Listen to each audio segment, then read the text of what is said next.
Thank you. Thanks everyone. Thanks everyone for being here, and thank you to UNU-WIDER for inviting me to present my work at this super interesting conference. My paper is called Cash Transfers and Women's Labor Supply: Evidence from the World's Largest Program.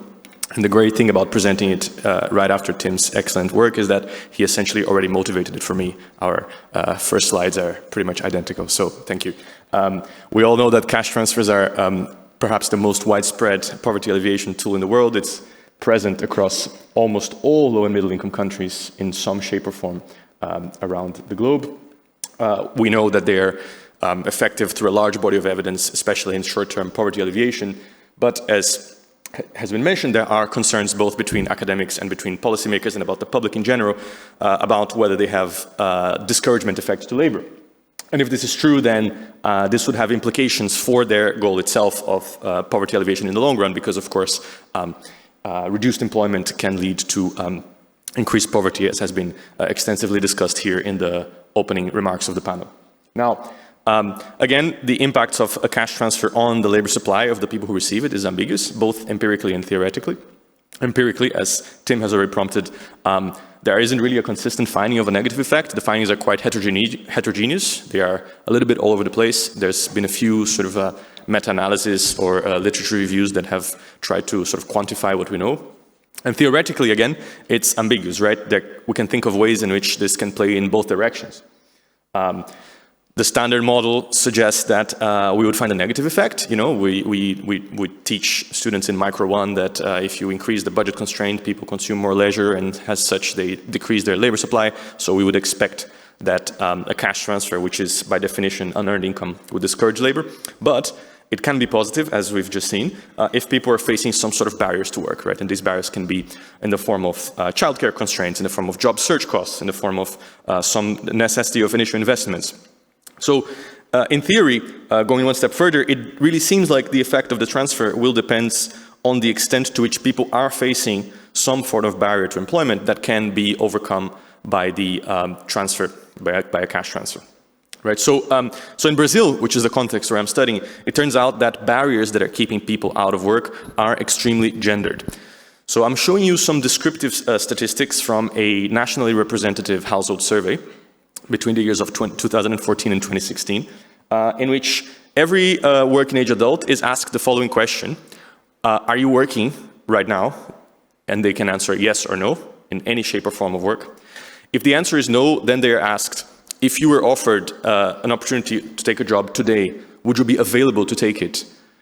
Yes or no? And if they answer no, then they are asked, what is the reason for it? And then they can sort of self-report a number of possible reasons why they are not in employment and they will not be available to take up employment.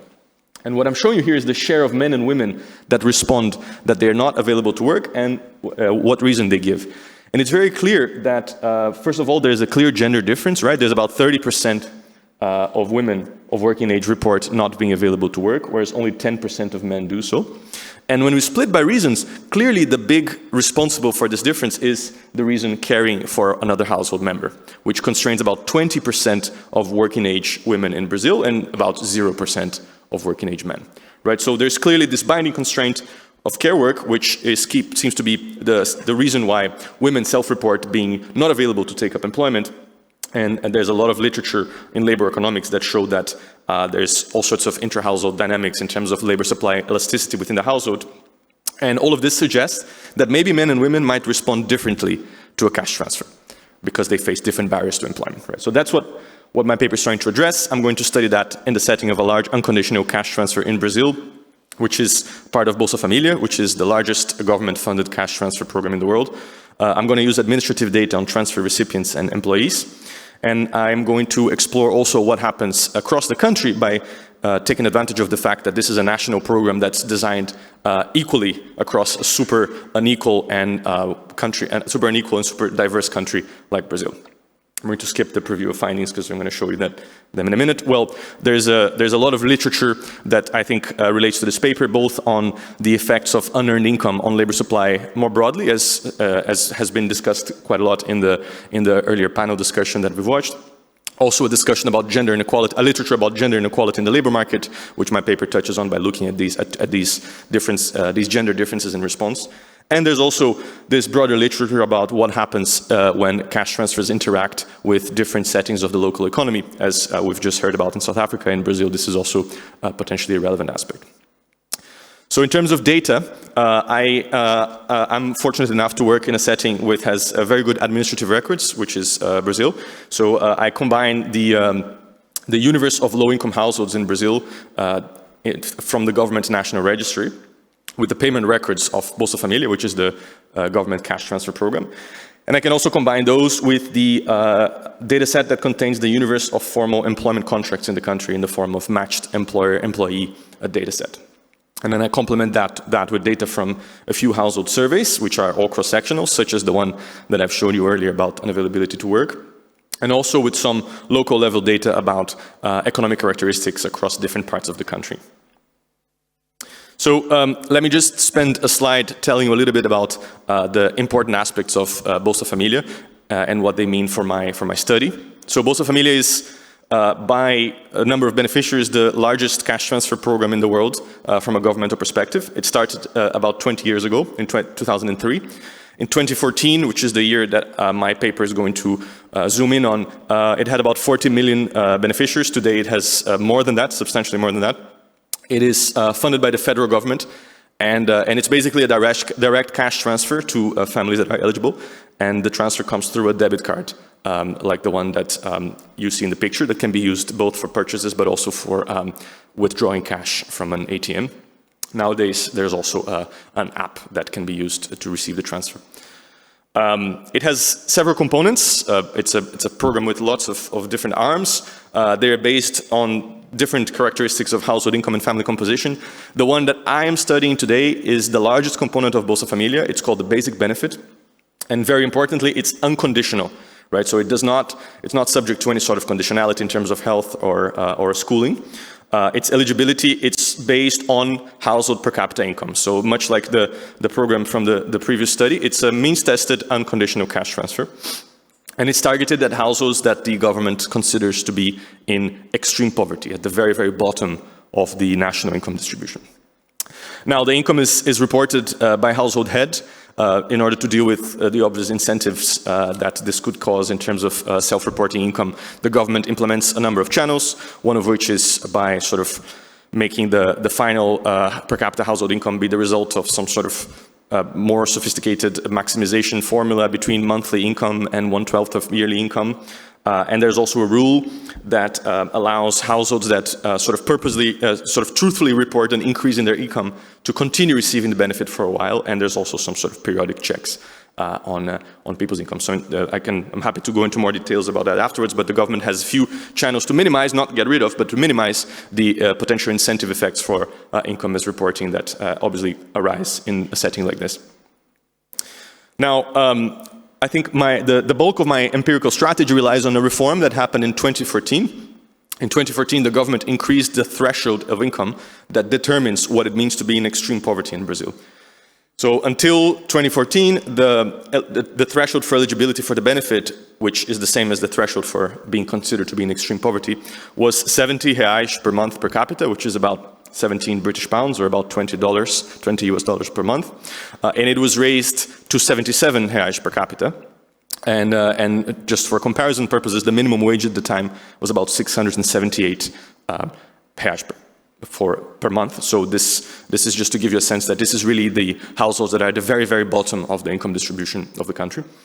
And this reform was announced in April 2014, and it kicked in June 2014. So what I do is I'm going to compare individuals who in December 2013, so a few months before the reform was announced, had an income per capita around the future threshold of 77 reais per capita. And very important here for the validity of my study, at the time when I observed these people's income in December 2013, 77 was a completely meaningless number. The threshold was 70, everybody was above 77, everybody was above 70. Some people were just below 77, some people were just above 77, at a moment where the threshold was 70. So I compare these two groups, which are very similar on a bunch of observables, and I follow their trajectory over time and compare their employment outcomes, right? So in some sense, this is the first stage of my empirical strategy, which is what happened with benefit receipt across these two groups over time. So here you can see that the black dots, they are the ones that had an income that in December 2013 is just above 77 reais. So they follow a trajectory of benefits that kind of follows a bit of a churn in and out of the program. Whereas the red dots, the ones that were just below 77, then they became eligible when the reform kicked in. They really see a jump, oh, sorry, spoiler alert. They really see a jump on their probability of their receipt exactly in the second quarter of 2014, which is when this reform kicked in and the program coverage was expanded. So I'm going to estimate an event study, two effects event study. Thankfully, I don't have to deal with issues of staggered adoption because this was a reform that kicked in for everyone at the same time. So I'm going to estimate the probability, the effect of receiving the benefit on employment, and I'm going to measure here employment as being employed in the formal market in quarter T for all individuals in my sample, and I'm going to instrument treatment receipt with whether or not you are eligible for the benefit. So essentially, I'm instrumenting whether you receive the benefit with the color of your dot in this picture. Are you eligible or are you ineligible? Which predicts benefit receipt with some degree of accuracy.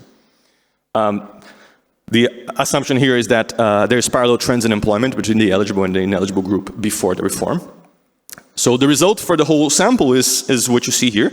There seems to be no differential trends in employment before the reform kicked in. And then after the reform kicked in, you see a substantial, significant increase over time of about 1.12 percentage points, which is about 6.3% increase from a baseline formal employment rate of 18%.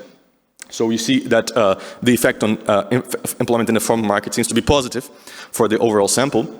Now, as prompted by my introduction, if I split this graph by gender and I compare what happens to men and women, we can see that the result is entirely driven by women, right? So women see an increase of about 7.5% on their probability of being formally employed over time, whereas the effect for men is very noisy and not significantly different from zero. You can see that the point estimates are all kind of dancing around the line of zero a little bit. Now, going a little bit into what happens in terms of like where this result is coming from.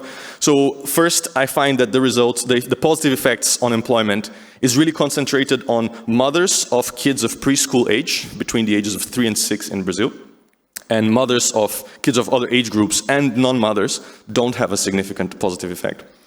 And if I look at households' responses to a household budget survey in which they respond, in which they sort of like list all the expenses that they've had in a month, you can see that receiving the transfer correlates with a higher spending on various types of education-related goods among households who receive the transfer compared to households that don't receive the transfer. This is of course correlational because it's only a cross-section survey of household expenditure, but still it's suggestive evidence of this increased spending in education.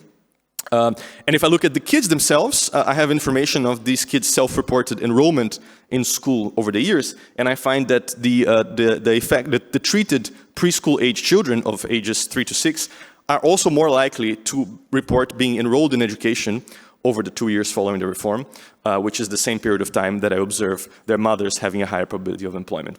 And I also don't see any significant effect on other age groups, and in particular, on the age groups of kids older than 6 in Brazil, the enrollment rate in school is almost universal. So there isn't really that much room for improvement in the older age groups. So really, it seems to be concentrated amongst mothers of kids of this particular age group. I also go back to my initial survey where I showed you some self-reported evidence on availability to work by reason.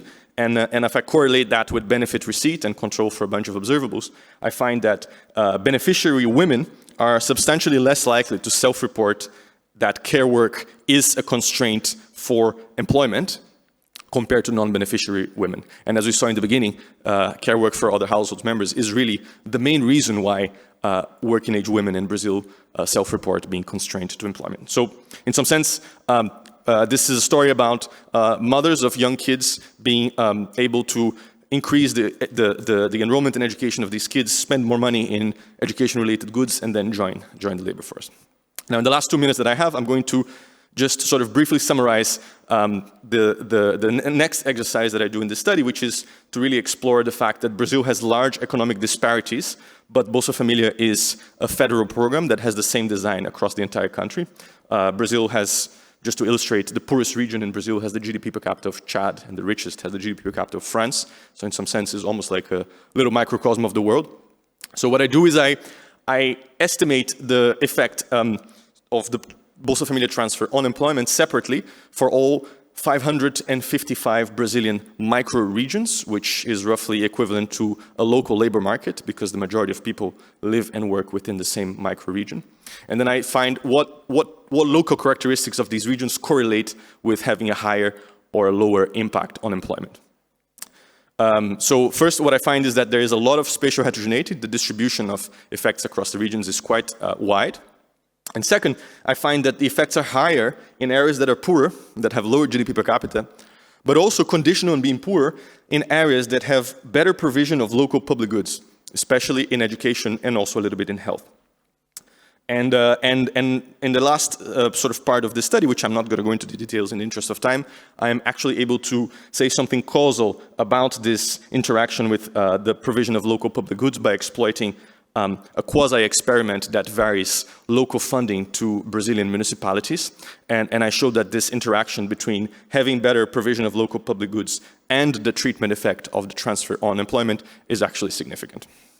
So I'm just going to skip these details, and I just wanted to sort of wrap up by summarizing basically what I've already told you, which is that I find an increase in women's formal employment generated by an unconditional cash transfer by about 7.5%. The mechanism that I'm showing you evidence here, which by no means I'm claiming is the only one, but I do see as evidence of an increase in school enrollment of young kids, which then leads to a freeing up of time that was previously constrained by care work, and that the effect is higher on poorer areas with better education infrastructure and is complemented by potentially by better local public funding. And I think just as my sort of last message, I think this has really important policy implications, right? First, I think that we should be accounting for these effects on employment if they exist, because when we sort of want to evaluate these programs as a whole, this might be a very important dimension. Second, I think that if there seems to be the case that the economic environment really matters in terms of the effect of these policies, then there's something to be said about complementarities, right? So we should be thinking about these policies in tandem, as it has also been mentioned here in the initial panel, that perhaps we should think about cash transfers as complementary to other local policies that might actually help to boost their effect in all sorts of outcomes. And the last thing I wanted to say is that this result might have important fiscal implications, right? So if we see an increase in formal employment, this might generate fiscal returns, which might actually be important in terms of offsetting part of the costs of the program itself, right? So it, for example, can lead to higher tax revenues if we're seeing more employment. It can lead to future savings in benefits themselves. And there's another literature that shows that these transfers also has actually multiplier effects by means of an economic stimulus, which might also have fiscal implications. So I think that this is important in terms of really doing a cost-benefit analysis of the program as a whole. Thank you very much.